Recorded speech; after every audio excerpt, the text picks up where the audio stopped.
In the 1990s, Verne Troyer was discovered by Hollywood. He was dressed in gorilla outfits. They disguised him as a baby. Without ever revealing his face, they forced him to crawl through muck. Then everything was altered by Austin Powers. All of a sudden, everyone recognized his name. But nobody discusses the cost of the celebrity. Without his permission, a sex tape was leaked. His lowest moments were shown on reality shows for amusement, and the sadness that had plagued him since boyhood got worse every year. What actually became of the man who created Mini-Me? The truth is more unsettling than what was ever reported in the headlines. The story of Verne Troyer started on a chilly January 1, 1969, morning in Sturgis, Michigan. He was raised in an Amish household where hard work was essential, and life flowed slowly, long before Hollywood even heard of him. His mother put in long hours at a factory, and his father made a living by fixing things. Together with his sister Deborah and brother Davin, they reared Vera. He was supposed to aid despite his dwarfism. He thus learnt responsibility at a young age, fed animals, and carried wood. When he was still a child, his parents abandoned the Amish faith, but the connections remained. He continued to travel to Centerville, a small town of less than 500 residents, to see his Amish relatives. There were only wagons, lamps, and physically taxing tasks. There were no distant engines humming or cables buzzing overhead. He was shaped by those formative years. They taught him to overcome obstacles, find silent solutions to issues, and maintain his resolve even when life seemed difficult. When he got to high school, his surroundings became a little more expansive, but he remained the same gregarious child that everyone knew. There were only approximately 600 pupils at Centerville High School, and nearly everyone knew him. He was so well liked by the time he graduated in 1987 that his classmates elected him prom king, a memory that lingered long after the music ended. The town paid him another tribute years after he had already appeared on screens all across the world. To commemorate his transformation from a farm boy to a global celebrity, they presented a plaque in 2003 during a modest celebration full of hometown pride. Neighbors and the media arrived. It served as a reminder of how far he had come since his early days in Centerville. He took the decision that altered everything shortly after graduating in 1987. He moved to Arlington, Texas, with pals, leaving behind the peaceful fields of Michigan. By 1990, there were around 400,000 people living in the Dallas and Fort Worth area, which was too many for someone from a hamlet of only 2,000. Despite the fact that he had no plan, he felt drawn to show business. He did whatever employment kept him going, whether it was working for Sprint or wrapping candies at a factory. Although it was a hazardous and audacious action, it put him in close proximity to prospects that would soon open the first real door. The break eventually emerged by 1993. A modest opportunity turned into the start of a career when someone found him for a movie role. He started a job a year later that required music, bravery, accuracy, and complete physical dedication. He played Baby's stunt double in Baby's Day Out in 1994. The film required a character who could move like a toddler while doing risky maneuvers that actual infants couldn't. It was Verne who brought those scenarios to life. Disguised as a baby, he made his way through city streets, slid through confined spaces, and crept along ledges. His work became even more significant when productions repeatedly halted because they ran out of babies for specific shoots. However, the audience was never able to see his face. The credits did not include his name. Nevertheless, that unseen performance paved the way for him to enter the next phase of his Hollywood career. Verne was often cast in roles that no one could identify as the mid-1990s progressed. He transformed into an orangutan named Sam for Dunstan Checks in 1996, performing feats while wearing a bulky animal outfit. For another set of challenging scenes in Jingle All the Way, he pretended to be a baby. These positions were draining. They made him wriggle, crouch, climb, twist, and imitate movements that were anything but natural. But he remained hidden in film after film. He never exposed his face. His name was never mentioned. Hollywood had a history of putting small individuals in quiet nooks. They wanted them to pretend to be babies, animals, or anything else that would hide them. Without ever stating it aloud, Verne continued to struggle for more.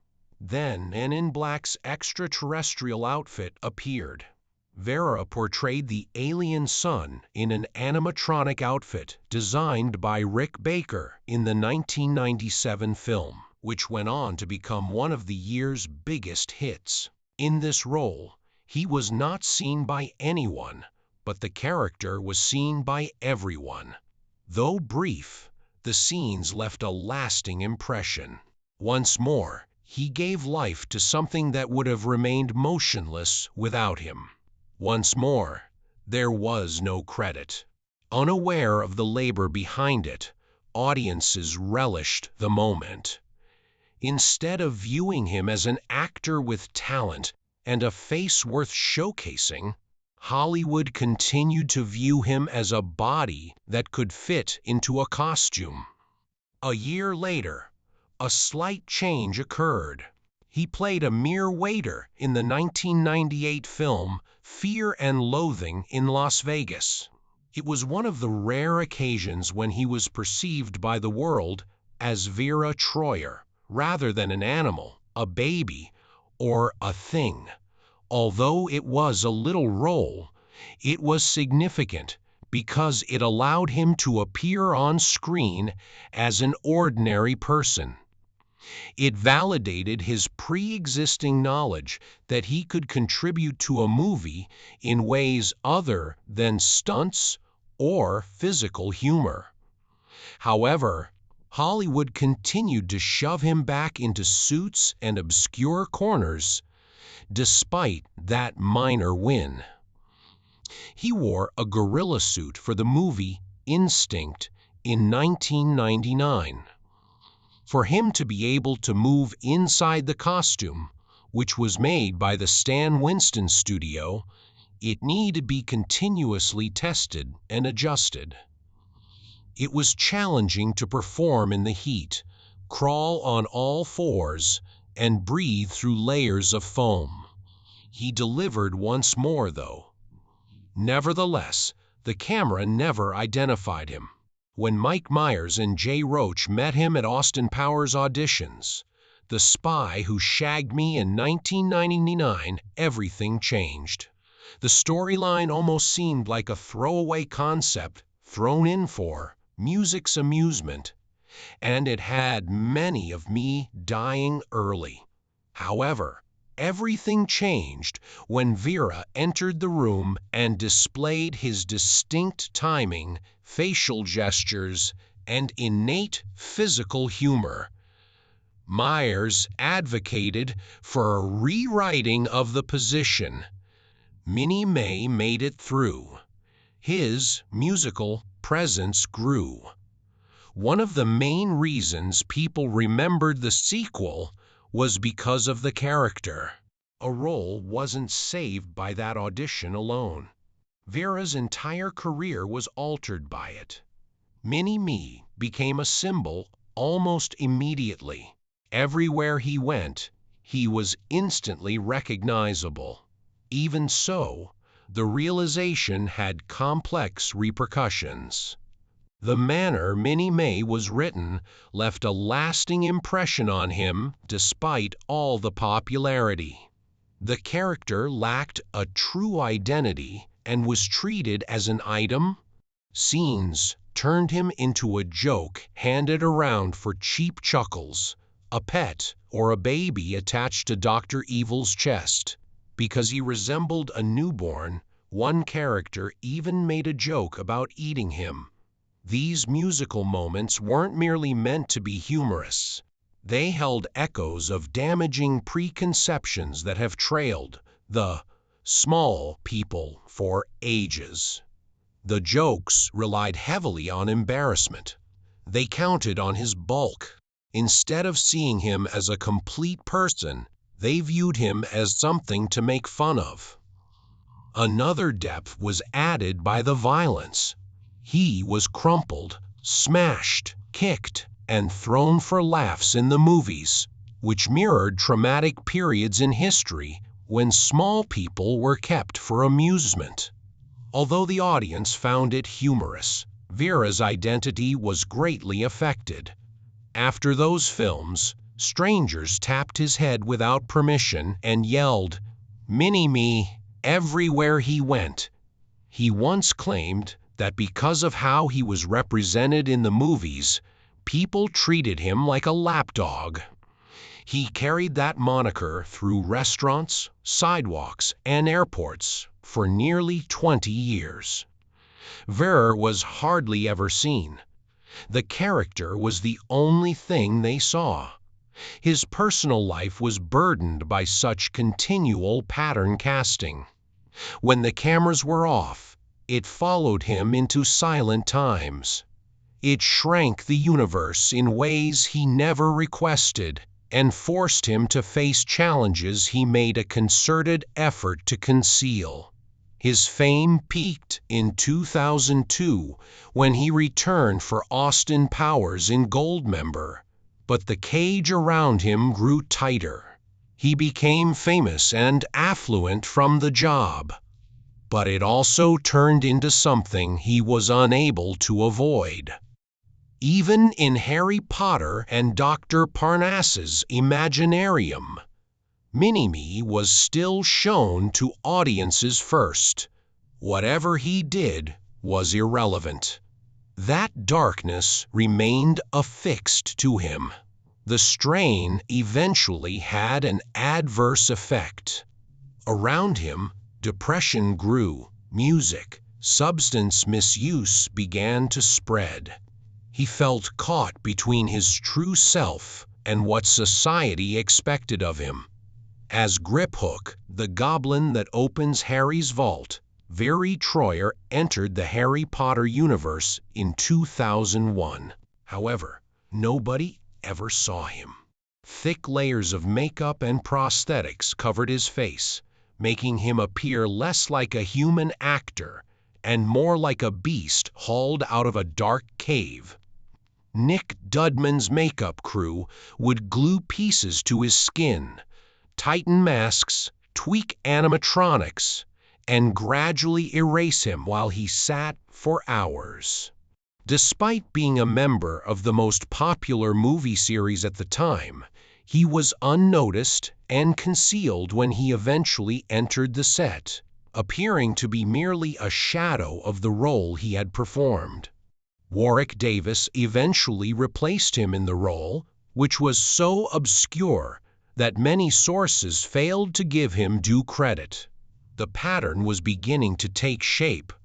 Hollywood continued to pursue him, but only when it required a body that could blend in with anything alien. Soon after Austin Powers, that pattern began to take shape. In the 2000 film How the Grinch Stole Christmas, he appeared as a band member, wearing bulky prosthetics once more during Ron Howard's Whoville. He was on screen for a very short time. Then, in the 2001 film Bubble Boy, he portrayed Dr. Freak, an eccentric scientist who seemed more like a comedy than a character. His bulk became the first thing people noticed, and the last thing they forgot wherever. Music. He went. Dramatic parts were what he desired. He had a heartfelt desire. However, Hollywood continued to force him into little creature-like roles that simply required physical humor and no emotion. Throughout every audition, he silently carried that frustration with him. He attempted to break the cycle in 2002. He had a chance at something different with Run for the Money. In a fast-paced, high-stakes crime thriller, he stood next to Christian Slater and Val Kilmer. He wasn't wearing prosthetics this time. He wasn't a goblin or a comical sidekick this time. He was a person. However, the movie was launched in Hollywood with little fanfare and nearly in secret. His performance went unnoticed by those who had the power to alter his career. He hoped it might open a door, no matter how tiny. However, nothing changed. Everything was revealed in the ensuing hush. Hollywood was still unsure of how to handle him until he was clothed in a fantastical outfit. In 2008, he reappeared alongside Mike Myers in The Love Guru as instructor Punch Chirov, a boisterous and agitated instructor whose jokes revolved around his girth. The movie fell apart due to negative reviews, and viewers left deeming it one of the worst comedies of the decade. For Verne, it was like witnessing a regression in his music career. Instead of pursuing his dream of dramatic acting, he was repeatedly cast as the same character. He was reminded by everything in that movie that he was still imprisoned in the same box, which had been constructed long before he had the opportunity to demonstrate his other abilities. In 2009, Dr. Parnas's Imaginarium was released. It should have been a delight to work with Terry Gilliam, and it was in many respects. He participated in Heath Ledger's last endeavor and stood next to Christopher Plummer with Andrew Garfield and Johnny Depp. There was magic in every shot of the movie. However, his position remained modest even there, nestled within the same musical niche that Hollywood consistently provided for him. A scene in which he portrayed a fantasy character with shallow, caustic humor. He put all of his energy into each scene. However, he was unable to escape the typecasting that followed him everywhere he went, even in an imaginative universe. His life started to fall apart away from the sets due to the combined effects of addiction and stardom. He appeared on VH1's The Surreal Life in 2005. One of the most unsettling incidents in his career arose from what should have been light entertainment. In the end, cameras saw him standing naked and exposed while urinating in a corner or on a plant, spinning, and making self-deprecating remarks while intoxicated. The producers presented the scene as if it were merely content rather than stopping it or offering him assistance. The audience looked on in disbelief. It was described by many as the most depressing item the show has ever aired. He carried that incident with him for years. influencing how others perceived him without ever questioning the true nature of the suffering. On Celebrity Big Brother 6 in 2009, the same scenario occurred once more. He lost control of his motorized scooter after consuming champagne and collided with the door of the diary room. He was too inebriated to move correctly, so Julio had to assist him. Jokes and headlines enveloped the event as it went viral, but the underlying truth was overlooked. His struggle was visible, but just the spectacle was visible on television. Audiences stopped understanding him and instead began to watch him. As this was happening, the media distorted his life into something more heinous. He was portrayed in headlines as a freak rather than a guy struggling with addiction and melancholy, with sexual jokes and inflated tales. The media went crazy in 2008 after a sex tape involving Ronnie Schreider was revealed. Schreider referred to their interactions as charity work and publicly humiliated him by describing their private life in such a way. The scandal was surrounded by reporters who ignored the people involved and turned it into entertainment. The wounds caused by that type of attention are difficult to repair. In 2005, Life is Too Short, a music reality program, was even planned. It was intended to follow Vera and reveal the reality of his relationship with both his manager and his manager's spouse. Although the initiative failed and his personal problems worsened, it might have offered them a true glimpse of what he endured. The cancellation made clear how difficult it was for music to tell his true narrative in a society that favored the inflated one. Then, the moment that took everyone by surprise arrived. He wed Genevieve Gallon in a covert courtroom ceremony in Los Angeles Superior Court on January 22, 2004. Judge Richard Stone officiate. Just the two of them exchanging rings, no relatives, no friends. A larger Valentine's Day ceremony was planned, but Gallon filed for annulment the next day, so that fantasy was quickly dashed. The word got around like wildfire. It was viewed by reporters as a strange celebrity stunt. However, their story was replete with more sinister issues. Gallon said he struck her with a vodka bottle and accused him of alcohol-fueled domestic abuse. She claimed he could consume a 12-pack of Budweiser and a liter of vodka in a single day.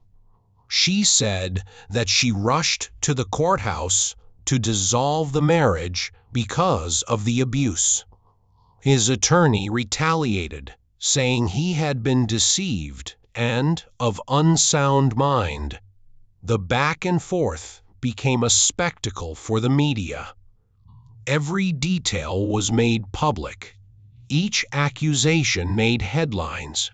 The harm to Vera's life and reputation persisted long after the lawsuit was resolved, even though the annulment was formally completed by March 2004. The allegations persisted.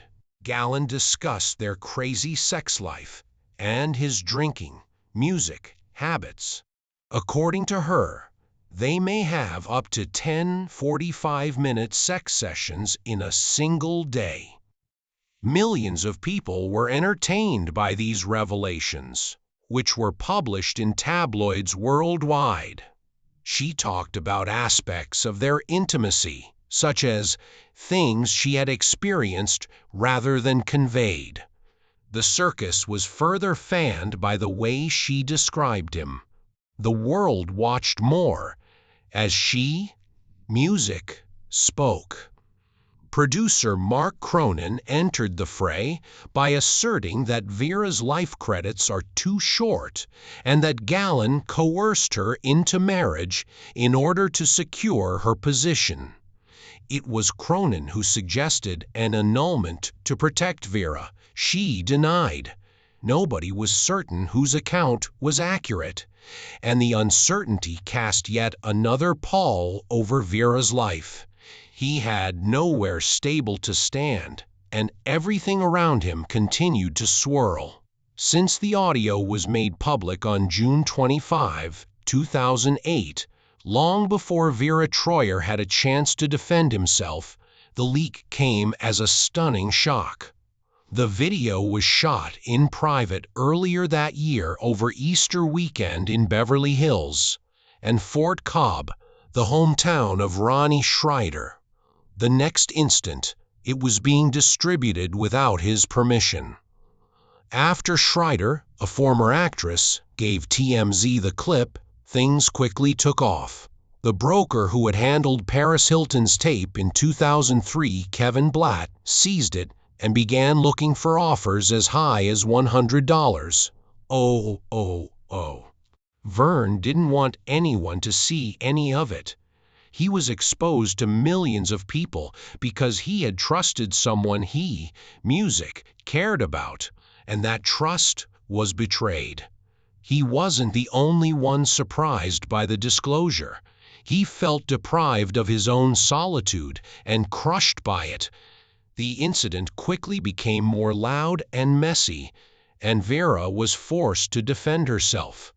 He accused TMZ, Kevin Blatt, and Sugar DVD of violating his privacy and exploiting parts of the tape as bait to make money. And he launched a $20 million federal lawsuit against them. Ed McPherson, his lawyer, contended that these businesses did more than just report on the tape. They made money by promoting it. TMZ was compelled to remove the video after Judge Philip Gutierrez granted a temporary music restraining order. Verne requested that all copies be taken down, even though they were permitted to continue covering the story itself. He desired an end to the humiliation. However, he was exhausted by the court battle, and every step he took produced new headlines, quips, and articles that made his suffering seem amusing. The world watched him break while he tried to defend himself. Schreider caused the deeper hurt since her treachery touched already vulnerable areas of Verne. She described him in a way that made clear how difficult his emotional issues were.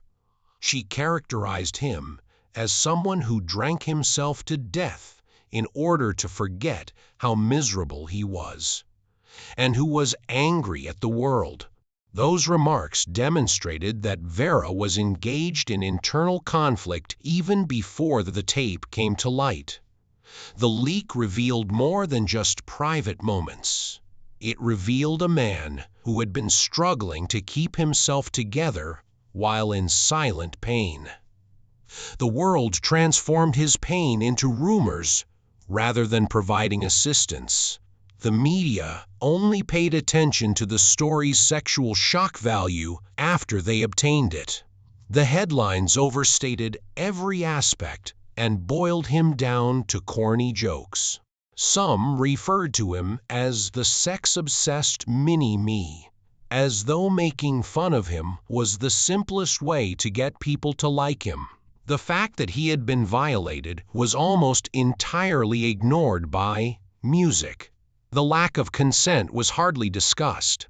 The fact that Vera was a victim rather than a joke was overshadowed by the scandal. Every article chipped away at him.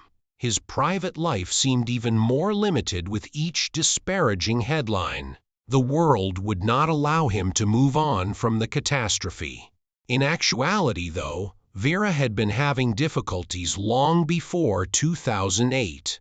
He nearly passed away at the age of 33 from alcohol poisoning in 2002, only 3 years after Austin Powers made him famous.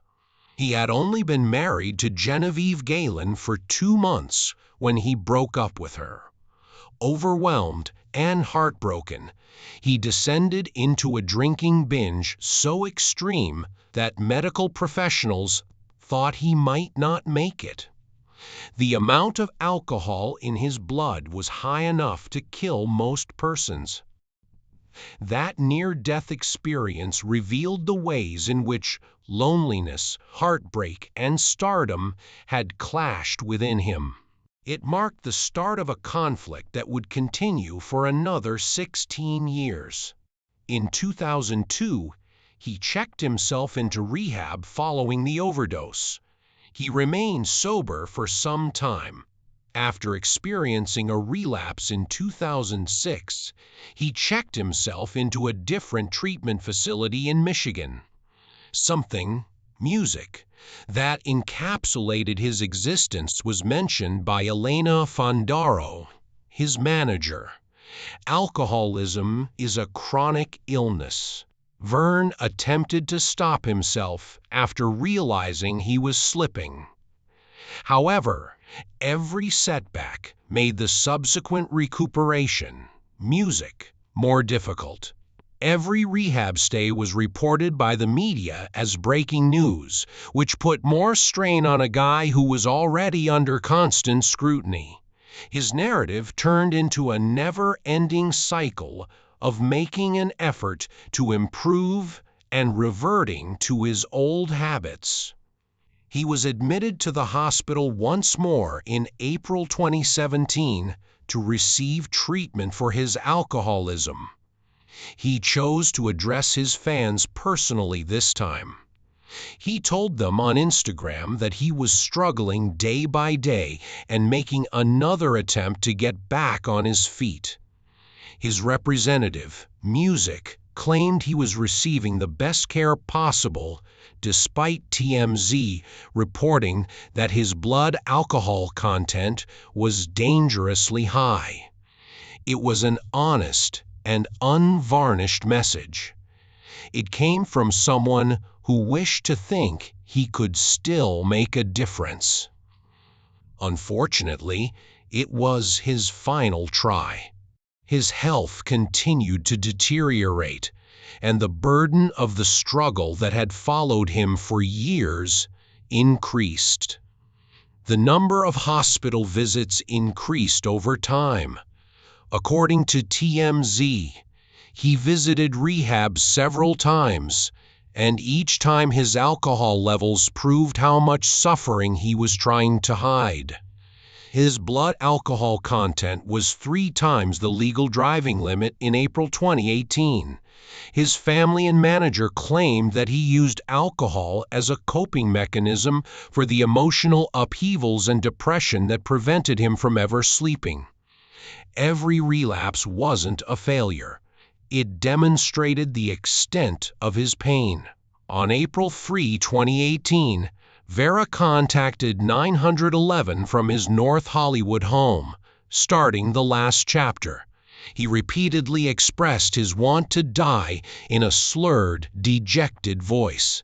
Additionally, a friend reported to the police that Verne was inebriated, suicidal, and very agitated. Upon the arrival of paramedics, they discovered that his blood alcohol content was over 0.24, which is significantly higher than the danger threshold. After being taken to a hospital, medical professionals determined that he had acute alcohol poisoning. The 911 recordings showed how overwhelmed he was. That moment demonstrated how long he had been struggling by himself. His suicidal remarks were so severe that the hospital's doctors put him on a 5,150 hold. The booze had already started to damage his organs. He required life support within days.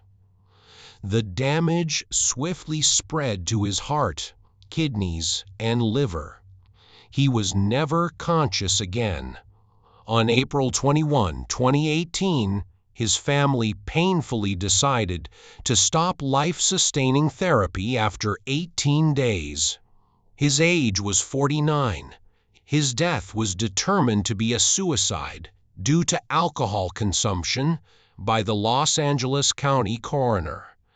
In a statement, his family said he had fought and struggled for years. But it was too much this time. His passing exposed a more significant aspect of the society he inhabited. Anxiety, depression, and other mental disorders are prevalent in people with dwarfism. Research indicates that compared to fewer than 1/5 of the general population, over half of individuals with chondroplasia struggle with their mental health.